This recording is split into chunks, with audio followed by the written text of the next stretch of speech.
Have you ever wondered how the slides get here on a Sunday morning? Let's find out.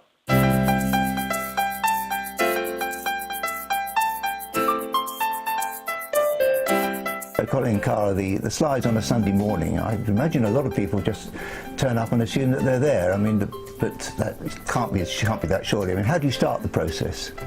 Early in the week, the service leader will email us and the musicians and the preacher with their ideas for the service, and we look at those. We check to see if there's anything missing. We rather hoped when we first did this that if we sung the same song from a different hymn book, the words would be the same. Are they not all the same then? Oh no. Sometimes they are radically different. The notice slides are particularly aimed at the visitors. So if you've got a visitor walking into church, there's a loop of roundly 20 slides telling them what's going on at Emmanuel. That's before the service starts. Before the service, yeah. By Thursday evening, we will have received a final order of service, and we will then insert the songs and the confession and communion slides, if it's when the children are in, into the PowerPoint deck. So we've then got something that is nearly broadcast quality, which is what we want to do. We want in everything we do to make it look like we're honouring God, because we are. So Cara, is that everything then? Has Colin covered everything? Colin's covered the major bit that he does. There's still quite a lot of proofreading to do. I will go through the service, checking carefully what Colin has put in the file against what the final order of service says, and every so often there's a flurry of phone calls or emails about that. I don't bother now to proofread all the songs because I did that as carefully as I possibly could in 2013. Well, that proofreading you did in 2013, how long did you spend doing that? The best part of several days, I think. I check very carefully, though I don't always get it right, the new songs against the music that we are supposed to be using, that you or Brian has said we should use. Occasionally I will alter punctuation so that, as far as possible, it's going to help people sing the songs well and also understand the meaning of what they're singing. I'll check that we've got the right page number for the reading so that some people can find it and look at it in their own church Bibles.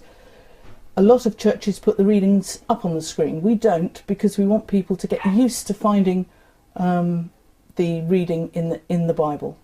And sometimes we're making what may seem like an awful lot of fuss about getting it as good as we can. This is, as Colin said, partly for the glory of God, but it's also so that as far as possible all of us can concentrate on worshipping God and on learning more about him from his word. Colin talked about the different words in different songbooks. We have a whole stack of songbooks on our shelves. Some of them don't get used very much, and more you or Brian are loading down songs from the internet, so there aren't books for them. Well, I can certainly testify to a number of friendly phone calls from you on a Thursday, checking how many verses we're going to use or how many repeats in different songs, and it's good to get that sorted because quite often I haven't worked it out myself by that time. Well, that's Sunday morning, but we've now got two services on a Sunday, Emmanuel at 4, and I think that's caused you some different challenges. Indeed it has.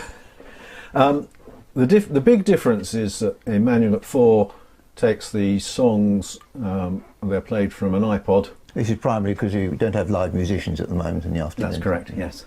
So we need to know which album the songs have been taken from. We need to play the song, and I will play it. So did you find sometimes it's a bit difficult to make out the words? There was one occasion when I had not a clue of what they were singing. So I guess you need to do proofreading again for the afternoon service, do you?